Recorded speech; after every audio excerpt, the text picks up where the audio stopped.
Hi friends, എല്ലാവർക്കും നമസ്കാരം. എല്ലാവർക്കും നമ്മുടെ ചാനലിലേക്ക് സ്വാഗതം. കഴിഞ്ഞ ദിവസം കോഴിക്കോട്, കോട്ടയം ജില്ലകളിലായിട്ട് LDC പരീക്ഷ നടന്നു. അപ്പം സാധാരണയായിട്ടൊരു ഭരണഘടന എന്ന് പറഞ്ഞ ടോപ്പിക്കിൽ നിന്ന് 5 or 6 മാർക്കിനൊക്കെയാണ് ചോദ്യങ്ങൾ ഉണ്ടാവാറ്. എൻ്റെ മുഖം കണ്ടാൽ തന്നെ നിങ്ങൾക്ക് അറിയാം. ഈ ഒരു എക്സാമിന് 14-15 മാർക്കിനാണ് ചോദ്യങ്ങൾ ഭരണഘടനാ ഭാഗത്തു നിന്ന് വന്നിട്ടുള്ളത്. അപ്പം ഭരണഘടന എന്ന് പറഞ്ഞൊരു ടോപ്പിക്ക് ഈ ഒരു എക്സാം എഴുതിയ ആളുകളുടെ മാർക്കിനെ അല്ലെങ്കിൽ റാങ്കിനെ നല്ലോണം ബാധിക്കുന്നുള്ളത് നമുക്ക് മനസ്സിലാവുന്ന ഒരു കാര്യമാണ് ഇതിൻ്റെ അകത്ത്, അല്ലെ? ഇത്രയും മാർക്ക് ഡിസ്ട്രിബ്യൂഷൻ അതിൻ്റെ അകത്ത് വരിക എന്ന് പറയുന്നത് തന്നെ അത് റാങ്കിലേക്ക് എത്തുന്ന സമയത്ത് ബാധിക്കുന്ന ഒരു കാര്യം തന്നെയാണ്. ഇനി ബാക്കിയുള്ള എക്സാമുകളെ വെച്ച് നോക്കുകയാണെങ്കിൽ കോഴിക്കോട്, കോട്ടയം LDC പരീക്ഷ പൊതുവെ ഈസി ആയിരുന്നു. ഇംഗ്ലീഷിന്റെ ഒരു ഭാഗം ഒഴിച്ചു നിർത്തിയാൽ ബാക്കിയെല്ലാം എക്സ്പെക്റ്റബിൾ ആയിട്ടുള്ള അല്ലെങ്കിൽ നമ്മൾ പണ്ടൊക്കെയോ ചെയ്തു വന്നിട്ടുള്ള പ്രീവിയസ് ക്വസ്റ്റ്യൻസ് കണക്റ്റഡ് ആയിട്ടുള്ള കാര്യങ്ങളും ഒക്കെ തന്നെയായിരുന്നു. ആ എക്സ്പെക്റ്റഡ് അല്ലാത്ത രീതിയിലൊരു ചോദ്യമൊന്നും എനിക്ക് അതിനകത്ത് കണ്ടതായിട്ട് തോന്നിയിട്ടില്ല. പക്ഷേ ഇംഗ്ലീഷ് കുറച്ച് ലെവലിലായിരുന്നു ചോദ്യങ്ങൾ വന്നിട്ടുണ്ടായിരുന്നത്. മാത്സും മലയാളവും ഒക്കെ പണ്ടും ചോദിച്ചിട്ടുള്ള അതേ ഒരു ഫോർമാറ്റിൽ തന്നെയാണ് ക്വസ്റ്റ്യൻസ് വന്നിട്ടുള്ളത്, അല്ലെ? അപ്പം നമ്മൾ കഴിഞ്ഞ കുറെ ക്ലാസ്സുകളിലായിട്ട് LDC എക്സാം കഴിഞ്ഞ സമയത്ത് ചെയ്ത കുറെ അനലൈസിസ് വീഡിയോകളുണ്ട്. എക്സാം അനലൈസ് ചെയ്തിട്ട് അതിന്റെ അനുബന്ധ ഫാക്ടുകളൊക്കെ ആയിട്ട് ചെയ്ത കുറെ വീഡിയോകളുണ്ട്. അതിൽ പറഞ്ഞിട്ടുള്ള ടോപ്പിക്കിൽ നിന്ന് തന്നെയാണ് ചോദ്യങ്ങൾ വന്നിട്ടുള്ളത്. അപ്പൊ ഈ വീഡിയോസ് ഒക്കെ നിങ്ങൾക്ക് ഉപകാരപ്പെടുന്നുണ്ട് എന്ന് വിചാരിക്കുന്നു. നിങ്ങളുടെ ഫ്രണ്ട്സിനും PSC പഠിക്കുന്ന നിങ്ങളുടെ ഫ്രണ്ട്സിനും കൂടെ ഈ വീഡിയോസ് ഒക്കെ ഒന്ന് ഷെയർ ചെയ്ത് കൊടുക്കുക. അത് മാത്രമല്ല, ചാനൽ സബ്സ്ക്രൈബ് ചെയ്യുക. പിന്നെ നിങ്ങൾക്ക് വേണ്ട ക്ലാസ്സുകളും കാര്യങ്ങളൊക്കെ ഒന്ന് കമന്റ് ചെയ്യുക. നമ്മൾ അത് നോക്കിയിട്ടാണ് അടുത്ത വീഡിയോയിലേക്ക് എന്ത് ചെയ്യുന്നത്, ചെയ്യാൻ വേണ്ടി നോക്കുന്നത്. ക്ലിയർ അല്ലേ? അപ്പൊ നമുക്ക് ക്ലാസ്സിലേക്ക് കടന്നാലോ. ഫസ്റ്റ് ക്വസ്റ്റ്യൻ, APJ അബ്ദുൽ കലാമുമായി ബന്ധപ്പെട്ട് താഴെ പറയുന്ന പ്രസ്താവനകളിൽ തെറ്റായത് ഏതെല്ലാം? എന്താ ചോദിക്കുന്നത്? തെറ്റായ പ്രസ്താവനയാണ് ചോദിക്കുന്നത്. ഫസ്റ്റ് സ്റ്റേറ്റ്മെന്റ് നോക്കിയേ, ഇദ്ദേഹം ഇന്ത്യയുടെ മിസൈൽ മാൻ എന്നറിയപ്പെടുന്നു. ശരിയായതാണ്, അല്ലെ? ഇനി തമിഴ്നാട്ടിലെ കുംഭകോണത്താണ് ജനിച്ചത്. തെറ്റായിട്ടുള്ള സ്റ്റേറ്റ്മെന്റ് ആണ്. ഇദ്ദേഹം അഗ്നിസാക്ഷി എന്ന ഗ്രന്ഥം എഴുതി. അഗ്നിസാക്ഷിയല്ല, അഗ്നിച്ചിറകുകളാണ്. ഇദ്ദേഹം ഇന്ത്യയുടെ 11ാമത്തെ രാഷ്ട്രപതിയായിരുന്നു. കഴിഞ്ഞൊരു വീഡിയോയിൽ നമ്മൾ ഡിസ്കസ് ചെയ്ത സമയത്ത് ഞാൻ പറഞ്ഞിട്ടുണ്ട് അത് 10ാമത്തെ രാഷ്ട്രപതിയാണ് KR നാരായൺ. 10ാമത്തത് മലയാളിയാന്ന് ഓർമ്മിക്കുക. അപ്പൊ 11ാമത്തത് KR നാരായണൻ കഴിഞ്ഞിട്ട് വരുന്നത് APJ അബ്ദുൽ കലാം ആണ്. നോക്കാം, അപ്പൊ ഇതിൽ ഏതാ ആൻസർ വരിക? 1ഉം 4ഉം ശരിയായിട്ടുള്ള പ്രസ്താവന. ഇതില് 2ഉം 3ഉം ആണ് തെറ്റായിട്ടുള്ള പ്രസ്താവന, അല്ലെ? ഓപ്ഷൻ B ആണ് ആൻസർ വരുന്നത്. ഈസി ആയിട്ട് എത്താൻ കഴിഞ്ഞിട്ടുണ്ടാവും സ്റ്റേറ്റ്മെന്റിലേക്ക്. ഇനി ഇൻ കേസ് നിങ്ങൾ ശരിയായത് എന്നാണ് മാറിപ്പോയതെങ്കിലാണ് ഈ ഒരു ഇത് തെറ്റിയാലോ അല്ലെങ്കിൽ ശരിയായത് എന്നുള്ളത് നിങ്ങൾ തെറ്റിദ്ധരിച്ച് ഓപ്ഷനിലേക്ക് വന്നു കഴിഞ്ഞാലും നമുക്ക് 1, 4 എന്ന് പറഞ്ഞൊരു ഓപ്ഷൻ അവിടെ ഇല്ലാത്തത് കൊണ്ട് തന്നെ എന്തിലേക്ക് എത്താൻ പറ്റും? ഒന്നും കൂടെ ക്വസ്റ്റ്യൻ വായിച്ച് ആൻസറിലേക്ക് എത്താൻ പറ്റും. ഓക്കെ, APJ അബ്ദുൽ കലാമിനെ കുറിച്ച് നോക്കാം. നമുക്കറിയാം, അല്ലെ? ഇന്ത്യയുടെ മിസൈൽ മാൻ എന്നറിയപ്പെടുന്നു, ശാസ്ത്രജ്ഞനായ രാഷ്ട്രപതി, ജനങ്ങളുടെ രാഷ്ട്രപതി എന്നൊക്കെ അറിയപ്പെടുന്നത്. പിന്നെ ഓൾറെഡി നമ്മൾ ഒരു പോയിന്റ് പഠിച്ചു. എത്രാമത്തെ രാഷ്ട്രപതിയാ? 11ാമത്തെ രാഷ്ട്രപതിയാണ്. 2002 മുതൽ 2007 വരെയാണ് ഇന്ത്യയുടെ രാഷ്ട്രപതിയായിട്ട് സേവനം അനുഷ്ഠിച്ചിട്ടുള്ളത്. ഇനി നമ്മൾ പറഞ്ഞൊരു കാര്യം, രാമേശ്വരത്താണ് ജന്മസ്ഥലം. എവിടെയാണ്? തമിഴ്നാട്, രാമേശ്വരം. അവിടെ കുംഭകോണം എന്നാണ് കൊടുത്തിട്ടുള്ളത്. രാമേശ്വരാണെന്നുള്ള ഓർമ്മിച്ചു വയ്ക്കുക. നോക്കണേ, APJ അബ്ദുൽ കലാം ആരംഭിച്ചിട്ടുള്ള ഈ news paper, electronic news paper ആണ് ഇത്, ബില്യൺ ബീറ്റ്സ്. ഏതാണ്? Billion beats. ഒരു തവണ PSC ചോദിച്ചതാണ്. ഇനി കേരളത്തിന് 10 കർമ്മ പരിപാടി സംഭാവന ചെയ്തിട്ടുള്ള രാഷ്ട്രപതി. നമ്മൾ കൺഫ്യൂസ് ആവും, കാരണം KR നാരായണൻ മലയാളിയാണല്ലോ. അപ്പൊ ഓർത്ത് വെക്കാതെ APJ അബ്ദുൽ കലാം ആണ്. പിന്നെയോ 2010 മുതൽ UN ഒക്ടോബർ 15, അതായത് APJയുടെ ജന്മദിനമായിട്ടുള്ള ഒക്ടോബർ 15 എന്തായിട്ട് ആചരിക്കുന്നു?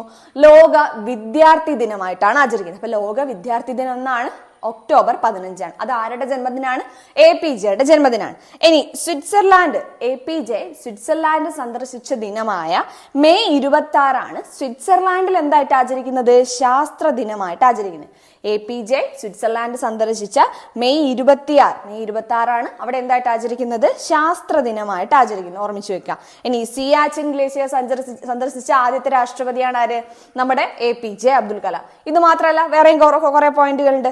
APJക്ക് ഭാരതരത്ന ലഭിച്ചത് എപ്പോഴാ? 1997 97 ഭാരതരത്ന ലഭിച്ചു. പിന്നെ ഹൂവർ പുരസ്കാരം നേടിയിട്ടുള്ള ആദ്യ ഇന്ത്യക്കാരനാണ് APJ അബ്ദുൽ കലാം. പിന്നെ നമുക്കറിയാം, ഒഡീഷയിലെ വീലർ ദ്വീപിന്റെ പുതിയ പേര് എന്താണ്? APJ അബ്ദുൽ കലാം ദ്വീപ് എന്നാണ്, അല്ലെ? ഒഡീഷയിലെ വീലർ ദ്വീപിന്റെ ഒരു തവണ PSC ചോദിച്ചിട്ടുള്ളതാണ്. ഇനി നിയമസഭാ ഇലക്ഷനിൽ വോട്ട് ചെയ്ത ആദ്യ ഇന്ത്യൻ രാഷ്ട്രപതിയാണ് APJ. ഞാൻ നിങ്ങളോടൊരു ചോദ്യം ചോദിക്കുകയാണ്. ലോക്സഭാ ഇലക്ഷനിൽ വോട്ട് ചെയ്ത ആദ്യ ഇന്ത്യൻ രാഷ്ട്രപതി ആരാന്ന് കമന്റ് ചെയ്യാം. ഓക്കെ, അന്ത്യവിശ്രമ സ്ഥലം എവിടെയാണ്? പേയ്ക്കറുമ്പ്, അതും രാമേശ്വരം തന്നെയാണ്. അപ്പൊ ജനനവും മരണവും ഓർമ്മിച്ചു വെക്കുക. ഇനി ബുക്കുകൾ അഗ്നിച്ചിറകുകൾ, ഇൻഡോമിറ്റബിൾ സ്പിരിറ്റ്, അങ്ങനെ കുറെ ബുക്കുകൾ എവിടെ ആർക്കുണ്ട്? നമ്മുടെ മെയിൻ ആയിട്ട് നോക്കി വെക്കേണ്ടത് ഞാൻ ഇവിടെ കൊടുത്തിട്ടുള്ളത് അഗ്നിച്ചിറകുകളാണ്. കാരണം ഈ എക്സാമിന് അങ്ങനെയാണല്ലോ ചോദിച്ചത്. ക്ലിയർ അല്ലേ? അപ്പൊ ആൻസറിലേക്ക് എത്താൻ കഴിഞ്ഞിട്ടുണ്ടെന്ന് വിശ്വസിക്കുന്നു. അടുത്ത ക്വസ്റ്റ്യൻ, ഭരണഘടനയുടെ ആമുഖവുമായി ബന്ധപ്പെട്ട് ശരിയായ പ്രസ്താവനയാണ് ചോദിക്കുന്നത്. ഫസ്റ്റ് സ്റ്റേറ്റ്മെന്റ് നോക്കാം. ഞങ്ങൾ ഭാരത ജനങ്ങൾ എന്ന് പറഞ്ഞുകൊണ്ടാണ് ആമുഖം ആരംഭിക്കുന്നത്. അല്ലല്ലോ, അല്ലെ? ഞങ്ങൾ ഭാരത ജനങ്ങൾ എന്ന് പറഞ്ഞുകൊണ്ടല്ല, ഞങ്ങൾ ഇന്ത്യയിലെ ജനങ്ങൾ എന്നാണ് ആമുഖം തുടങ്ങുന്നത്. പിന്നെ സാമൂഹിക, രാഷ്ട്രീയ, സാമ്പത്തിക നീതി ഉറപ്പു നൽകുന്നു. ശരിയാണ്, അല്ലെ? അപ്പൊ ഇതിൽ ഒന്ന് തെറ്റാണെന്ന് നമുക്കറിയാം. ഒന്ന് തെറ്റാണെങ്കിൽ 2ഉം 3ഉം ആണ് ശരിയായിട്ടുള്ള ആൻസർ വരുന്നത്. നമുക്ക് ആമുഖം നോക്കാം. ഭാരതത്തിലെ ജനങ്ങളായ നാം എന്ന് പറഞ്ഞുകൊണ്ട് എന്ത് തുടങ്ങുന്നത്? ആമുഖം ആരംഭിക്കുന്നത്, അല്ലെ? ഇന്ത്യ ഒരു പരമാധികാര, ജനാധിപത്യ, സ്ഥിതി സമത്വ, മതേതരത്വ, അല്ലെ? ഞാൻ റോങ് ആയിട്ട് എഴുതി, അല്ലെ? പരമാധികാര, സ്ഥിതി സമത്വ, മതേതര, ജനാധിപത്യ റിപ്പബ്ലിക് ആയിട്ട് നമ്മൾ കോഡ് ചെയ്ത് വെച്ച് എങ്ങനെയായിരുന്നു? പസമജറി എന്ന് പറഞ്ഞിട്ട്, അല്ലെ? ഈ കോഡിൽ ഓർമ്മിച്ച് വെക്കുക അതിന്റെ ഓർഡർ. പരമാധികാര, സ്ഥിതി സമത്വം അല്ലെങ്കിൽ സോഷ്യലിസ്റ്റ്, മതേതര, ജനാധിപത്യ റിപ്പബ്ലിക്കായി സംവിധാനം ചെയ്യുവാനും അതിലെ പൗരന്മാർക്കെല്ലാം ഫസ്റ്റ് പോയിന്റ് നീതി. എങ്ങനെയൊക്കെയുള്ള നീതിയാ? സാമൂഹികവും സാമ്പത്തികവും രാഷ്ട്രീയപരമായിട്ടുള്ള നീതി. പിന്നെ ചിന്തയ്ക്കും ആശയപ്രകടനത്തിനും വിശ്വാസത്തിനും മതനിഷ്ഠയ്ക്കും ആരാധനയ്ക്കുള്ള സ്വാതന്ത്ര്യം. പിന്നെ അവസരത്തിനും പദവിയിലൊക്കെയുള്ള സമത്വം ഓർമ്മിച്ചു വെക്കുക കേട്ടോ. ഇനി ഇതില് സാഹോദര്യം എന്ന് പറഞ്ഞ ഒരു വാക്കും കൂടെ ഉൾപ്പെടുത്തിയിട്ടുണ്ട്. ഇനി വ്യക്തിയുടെ അഖണ്ഡതയും, അല്ലെ? വ്യക്തിയുടെ അന്തസ്സും രാഷ്ട്രത്തിന്റെ ഐക്യവും അഖണ്ഡതയും നമ്മൾ പറഞ്ഞിട്ടുള്ളതാണ്. 42ാം ഭേദഗതിയിലൂടെ കൂട്ടിച്ചേർത്ത വാക്കുകൾ ഏതൊക്കെയായിരുന്നു? കൂട്ടിച്ചേർത്ത വാക്കുകൾ ഒന്ന് സ്ഥിതി സമത്വം അല്ലെങ്കിൽ സോഷ്യലിസം, രണ്ടാമത്തത് മതേതരത്വം, കൂട്ടിച്ചേർത്ത അടുത്ത വാക്കാണ് മതേതരത്വം. പിന്നെ കൂട്ടിച്ചേർത്ത അടുത്ത വാക്കാണ് ഏത്? അഖണ്ഡത. ക്ലിയർ അല്ല? ഈ 3 വേർഡ്സ് ഓർമ്മിച്ചു വെക്കുക. ഇനി അതിൽ രേഖപ്പെടുത്തിയിട്ടുള്ള തീയതി ഏതാ? 1949 നവംബർ 26 ഭരണഘടനാ നിർമ്മാണ സഭ ഭരണഘടനയെ അംഗീകരിച്ച ദിവസം. അപ്പൊ ആമുഖമായിട്ട് കണക്റ്റഡ് ആയിട്ടുള്ള ഫാക്ടുകൾ നോടിച്ചു പോവാണ്.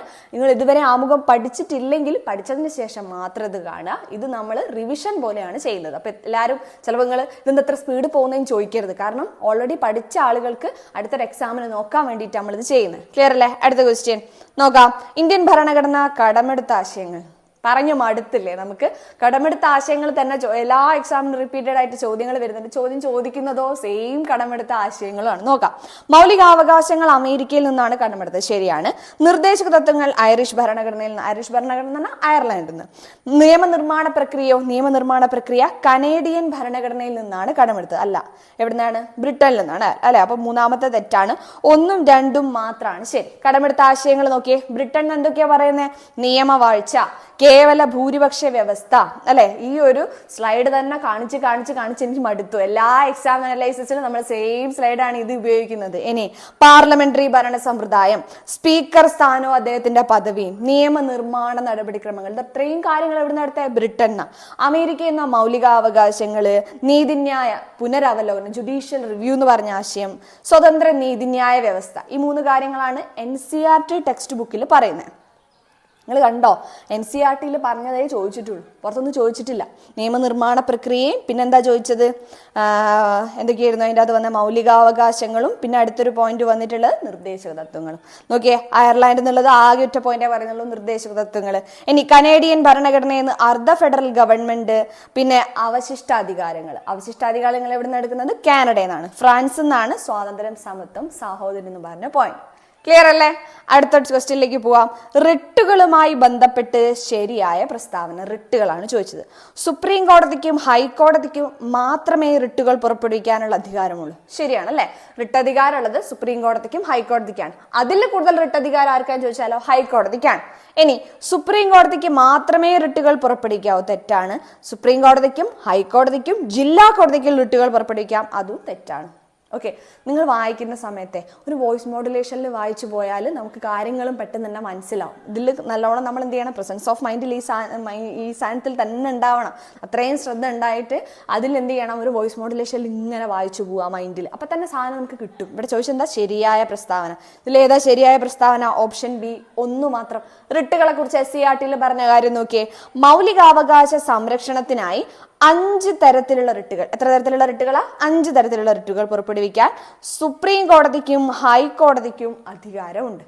ഇനി ഹേബിയസ് കോർപ്പസ്, മാൻഡമസ്, കോ വാറന്റോ, സെർഷ്യോററി, പ്രൊഹിബിഷൻ, ഇതൊക്കെയാണ് എന്തെന്ന് പറയുന്നത് റിട്ടുകൾ. എത്ര തരത്തിലാ? 5 തരത്തില്. ഈ റിട്ട് എന്ന് പറഞ്ഞ ആശയം നമ്മൾ എവിടുന്ന് എടുത്ത്? റിട്ട് എന്ന് പറഞ്ഞ ആശയം നമ്മൾ കടമെടുത്ത രാജ്യം ബ്രിട്ടൻ ആണ്. ഹേബിയസ് കോർപ്പസിന്റെ അർത്ഥം എന്താ? ശരീരം ഹാജരാക്കുക. മാൻഡമസ് എന്ന് പറഞ്ഞാൽ നാം കൽപ്പിക്കുന്നു. കോ വാറന്റോ എന്തധികാരം. സെർഷ്യോററി എന്ന് പറഞ്ഞാൽ സർട്ടിഫൈ ചെയ്യുക, അതായത് സാക്ഷ്യപ്പെടുത്തുക. പ്രൊഹിബിഷൻ എന്ന് പറഞ്ഞാൽ സെയിം ഇംഗ്ലീഷ് മീനിങ് തന്നെ, എന്താ? പ്രൊഹിബിറ്റ് ചെയ്യുക അല്ലെങ്കിൽ തടയുക. ക്ലിയർ അല്ലേ? അടുത്ത ക്വസ്റ്റ്യൻ നോക്കാം. ദേശീയ മനുഷ്യാവകാശ കമ്മീഷനുമായി ബന്ധപ്പെട്ട് ശരിയായ പ്രസ്താവന. നമ്മൾ അപ്ലോഡ് ചെയ്തിട്ടുള്ള മനുഷ്യാവകാശ കമ്മീഷന്റെ വീഡിയോ കണ്ട ആളുകൾക്ക് കൃത്യമായിട്ട് ഇത് എഴുതാൻ സാധിച്ചിട്ടുണ്ടാവും. കാരണം ആ വീഡിയോയിൽ ഞാൻ എടുത്തെടുത്ത് പറയുന്നുണ്ട് ഈ കാര്യങ്ങളൊക്കെ, മനുഷ്യാവകാശ കമ്മീഷന്റെ അധികാരങ്ങൾ എന്ന് പറഞ്ഞിട്ട്. ഇനി കമ്മീഷന് ശിക്ഷ വിധിക്കാനുള്ള അധികാരമില്ല, അല്ലെ? ശിക്ഷ വിധിക്കാൻ അധികാരമില്ല. ഗവൺമെന്റിനോട് ശുപാർശ ചെയ്യാനുള്ള അവകാശം മാത്രമേ ഉള്ളൂ. പിന്നെ കമ്മീഷൻ നടത്തിയ അന്വേഷണത്തിന്റെ അടിസ്ഥാനത്തിൽ നടപടികൾ ആരംഭിക്കാൻ കോടതിയോട് ശുപാർശ നൽകാം. ഇത് 3ഉം ശരിയായിട്ടുള്ള സ്റ്റേറ്റ്മെന്റ് ആണ്. Option D, all of the above ആണ് എന്ത് വരുന്നത്?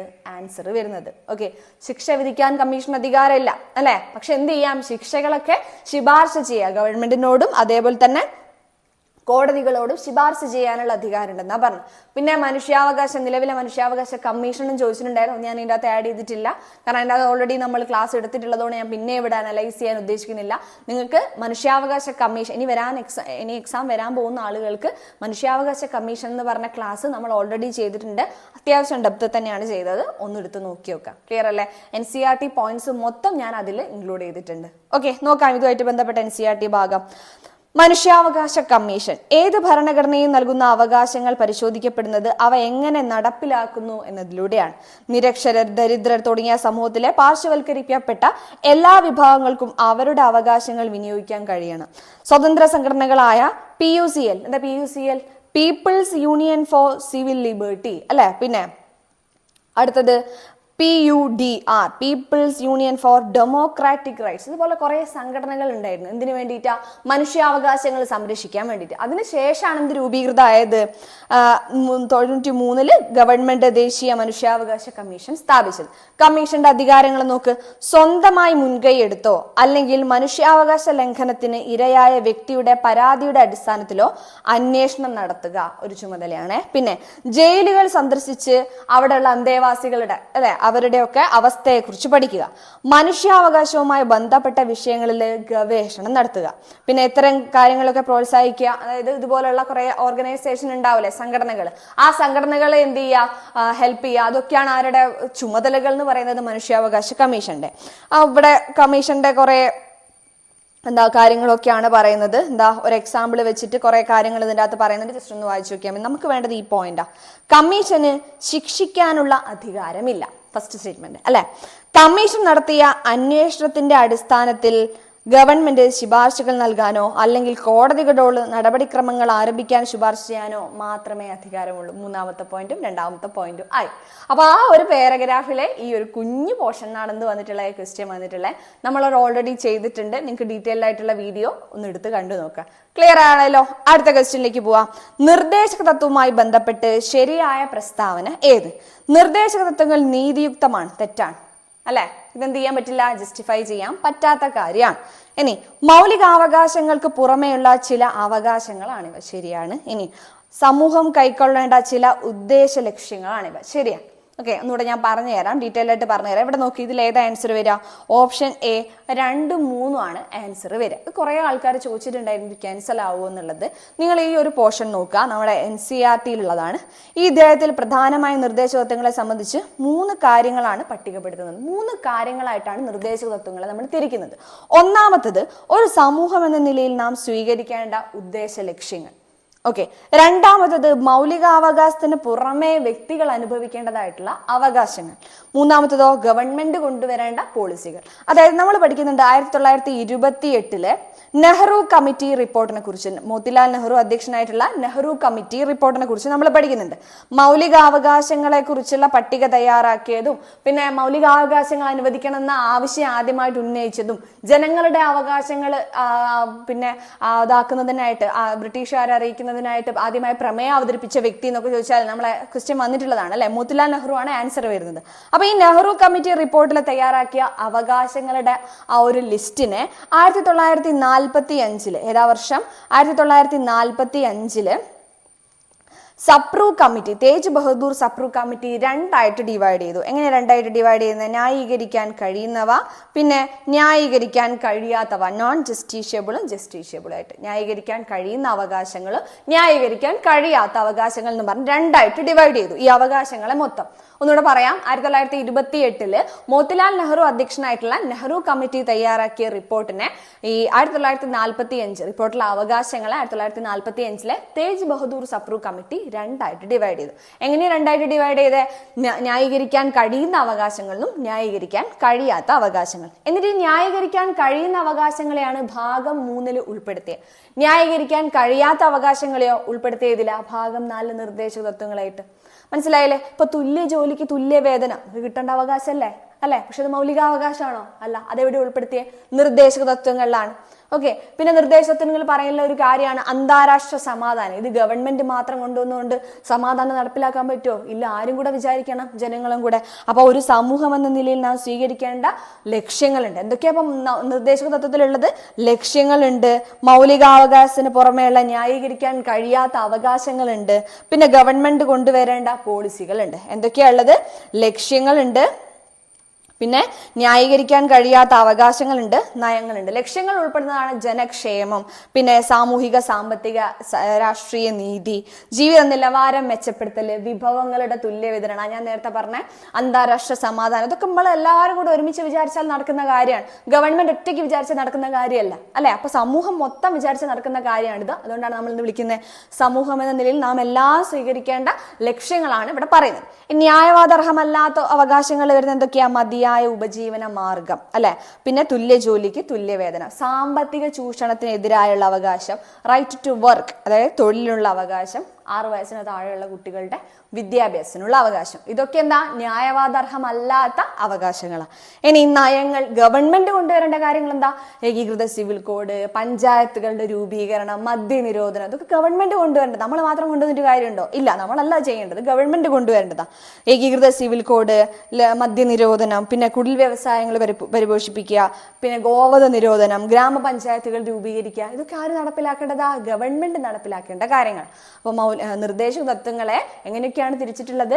നമ്മൾ എല്ലാവരും കൂടെ പാലിക്കേണ്ട ലക്ഷ്യങ്ങള്, പിന്നെ ന്യായവാദർഹമല്ലാത്ത മൗലികാവകാശത്തിന് പുറമെയുള്ള അവകാശങ്ങള്, പിന്നെ ഗവൺമെന്റ് സ്വീകരിക്കേണ്ട നയങ്ങൾ. ഇതും +1 ടെക്സ്റ്റ് ബുക്കിലുള്ളതാണ്, പഠിച്ചു വയ്ക്കുക. ക്ലിയർ അല്ലേ?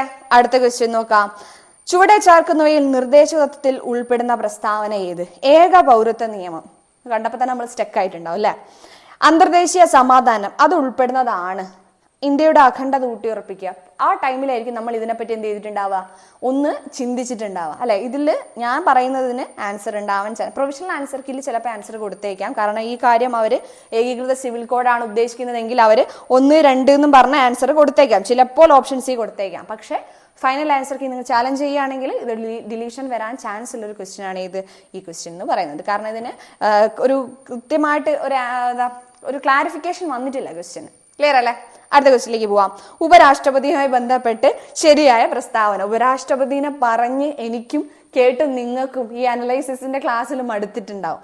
നോക്കാം. ഉപരാഷ്ട്രപതിയെ 6 വർഷത്തേക്കല്ല 5 വർഷത്തേക്കാണ് തെരഞ്ഞെടുക്കുന്നത്. ഇലക്ടറൽ കോളേജ് ആണ് തെരഞ്ഞെടുക്കുന്നത്. സംസ്ഥാന നിയമസഭയിലെ അംഗങ്ങൾ ഇലക്ടറൽ കോളേജിൽ അംഗമല്ല അല്ലെ. ഇതിൽ ഏതൊക്കെയാണ് ആൻസർ വരുന്നത്? 2ഉം 3ഉം ഏതൊക്കെയാ? Option B only 2 and 3. ഉപരാഷ്ട്രപതിനെ കുറിച്ച് നോക്കാം. 5 വർഷത്തേക്കാണ് തെരഞ്ഞെടുക്കുന്നത് അല്ലെ. രാഷ്ട്രപതിനെ തെരഞ്ഞെടുക്കുന്ന രീതി അതായത് ആനുപാതിക പ്രാതിനിധ്യ വ്യവസ്ഥയിലെ ഏക കൈമാറ്റ വോട്ട് വ്യവസ്ഥയിൽ തന്നെയാണ്. പക്ഷെ ഒരു വ്യത്യാസം എന്താ? ഇവിടെ ലോകസഭയിലെയും രാജ്യസഭയിലെയും എല്ലാ അംഗങ്ങളും എന്ത് ചെയ്യുന്നുണ്ട്? വോട്ട് ചെയ്യുന്നുണ്ട്. ആർക്ക് വോട്ടില്ല? MLA മാർക്ക് ഇതിനകത്ത് വോട്ട് വോട്ടില്ല. മനസ്സിലായില്ലേ? നോമിനേറ്റഡ് അംഗങ്ങളും ഉപരാഷ്ട്രപതി തെരഞ്ഞെടുപ്പിൽ വോട്ട് രേഖപ്പെടുത്തുന്നുണ്ടെന്നുള്ള ഓർമ്മിച്ചു വയ്ക്കാം. ഇനി രാജ്യസഭ ഭൂരിപക്ഷത്തോടെ ഒരു നീക്കം ചെയ്യണമെങ്കിൽ ഈ പ്രമേയം എവിടെ അവതരിപ്പിക്കണം എന്നാ പറയുന്നത്? അത് രാജ്യസഭയിൽ അവതരിപ്പിക്കണം. അവിടെ പാസ്സാക്കിയ ലോകസഭ കൂടെ അംഗീകരിച്ചു കഴിഞ്ഞാൽ ഉപരാഷ്ട്രപതിനെ നീക്കം ചെയ്യുന്നതാണ് പറയുന്നത്.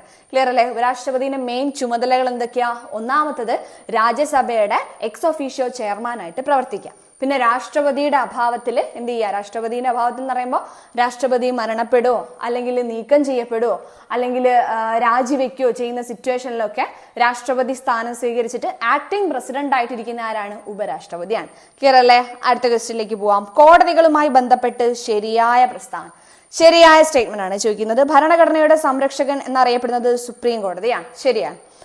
കീഴ്ക്കോടതികൾ സിവിൽ ക്രിമിനൽ സ്വഭാവമുള്ള കേസുകൾ പരിഗണിക്കുന്നു. ശരിയാണ് അല്ലെ? കീഴ്ക്കോടതികൾ സിവിൽ കേസുകളും ക്രിമിനൽ കേസുകളും പരിഗണിക്കുന്നു. സുപ്രീം കോടതിക്ക് പ്രസിഡന്റിന് ഉപദേശം നൽകാം. ഉപദേശാധികാരം ആർട്ടിക്കിൾ 143 സുപ്രീം കോടതിയുടെ ഉപദേശാധികാരത്തിനെ കുറിച്ചാണ് പറയുന്നത്. എന്തൊക്കെയാണ് സ്റ്റേറ്റ്മെന്റ്? ഭരണഘടനയുടെ സംരക്ഷണം എന്നറിയപ്പെടുന്നത് സുപ്രീം കോടതിയാണ്. ശരിയാണ്. കീഴ്ക്കോടതികൾ സിവിൽ ക്രിമിനൽ സ്വഭാവമുള്ള കേസുകൾ കീഴ്ക്കോടതികളിൽ വരുന്നതാണ് നമ്മുടെ മുൻസിഫ് കോടതി, മജിസ്ട്രേറ്റ് കോടതിയൊക്കെ. മുൻസിഫ് കോടതി സിവിൽ കേസുകളും മജിസ്ട്രേറ്റ് കോടതി ക്രിമിനൽ കേസുകളൊക്കെയാണ് സ്വീകരിക്കുന്നത്. ഇനി സുപ്രീം കോടതിക്ക് എന്ത് ചെയ്യാം? പ്രസിഡന്റിന് ആർട്ടിക്കിൾ 143 പ്രകാരം ഉപദേശം നൽകാം. ഇതിൽ ആൻസർ ചെയ്താൽ വരിക ഓൾ ഓഫ് ദി എബോ. ഇനി നമ്മുടെ വിഷയം വന്നു. കേന്ദ്ര ലിസ്റ്റിൽ ഉൾപ്പെടുന്ന വിഷയവുമായി ബന്ധപ്പെട്ട് ശരിയായത് ഏത്? വിദേശകാര്യം കേന്ദ്ര ലിസ്റ്റാണ് അല്ലെ? പോസ്റ്റ് ആൻഡ് ടെലിഗ്രാഫ്, തപാല്, കമ്പിത്തപാല് എന്നൊക്കെ പറഞ്ഞ് നമ്മൾ പഠിക്കുന്നില്ലേ? കൃഷി ഇതിലല്ല, യൂണിയൻ ലിസ്റ്റിൽ വരുന്ന വിഷയമല്ല. ഇതിലേതാ ആൻസർ വരുന്നത്? 1 and 2 അല്ലെ? 1ഉം 2ഉം മാത്രം. അടുത്തതും ഏതിൽ പറയുന്നത് തന്നെയാ? ലിസ്റ്റിലെ വിഷയം തന്നെ. ശരിയായതാ ചോദിക്കുന്നത്. പൊതുജനാരോഗ്യം സംസ്ഥാന ലിസ്റ്റിലെ വിഷയമാണ്. ശരിയാണ്. വനം കൺകറന്റ് ലിസ്റ്റിലെ വിഷയമാണ്. ശരിയാണ്. പിന്നെയോ സൈബർ നിയമങ്ങൾ ശിഷ്ടാധികാരങ്ങളിൽ വരുന്നതാണ്. ശിഷ്ടാധികാരങ്ങൾ അല്ലെങ്കിൽ റെസിഡ്യൂറി പവേഴ്സിൽ വരുന്നതാണ്. അപ്പൊ ഇത് 3ഉം ശരിയാണ്. നോക്കണേ, ഈ 3 വിഷയങ്ങൾ നിങ്ങൾ കണ്ടോ? എന്തൊക്കെയാ? വിദേശകാര്യം, തപാല്, ടെലിഗ്രാഫ്, പിന്നെ അടുത്ത ഏതായിരുന്നു ചോദിച്ചോ? കൃഷി, പൊതുജനാരോഗ്യം, വനം, സൈബർ നിയമങ്ങൾ. ഇത് മൊത്തം ഉൾക്കൊണ്ടുകൊണ്ടാണ് NCERT ടെക്സ്റ്റ് കൊടുത്തിട്ടുള്ളത്. നോക്കണേ, യൂണിയൻ ലിസ്റ്റിൽ എന്തൊക്കെ വിഷയങ്ങളാ? പ്രതിരോധം, അണുശക്തി, വിദേശകാര്യം, കണ്ടോ? യുദ്ധവും സമാധാനവും, ബാങ്കിങ്, ഇൻഷുറൻസ്, റെയിൽവേകള്, കമ്പിത്തപാല്, തപാല്, വ്യോമപഥങ്ങള്, തുറമുഖങ്ങള്, വിദേശ വ്യാപാരം, ആദായ നികുതി, കറൻസി, നാണയങ്ങൾ, ഇതൊക്കെ ഇതിൽ വരുന്ന യൂണിയൻ ലിസ്റ്റ്. സംസ്ഥാന ലിസ്റ്റിലാണ് കൃഷി, പോലീസ്, ജയില്, പ്രാദേശിക ഗവൺമെന്റ്, പൊതുജനാരോഗ്യം, ഇതൊക്കെ എഴുതി വരുന്നതാണ് സംസ്ഥാന ലിസ്റ്റിൽ, സ്റ്റേറ്റ് ലിസ്റ്റിൽ വരുന്ന കാര്യങ്ങൾ. വ്യാപാരവും വാണിജ്യവും സംസ്ഥാനത്തിന്റെ ഉള്ളിലുള്ള. പിന്നെ മൃഗസംരക്ഷണം, സ്റ്റേറ്റ് പബ്ലിക് സർവീസ് കമ്മീഷനുകൾ.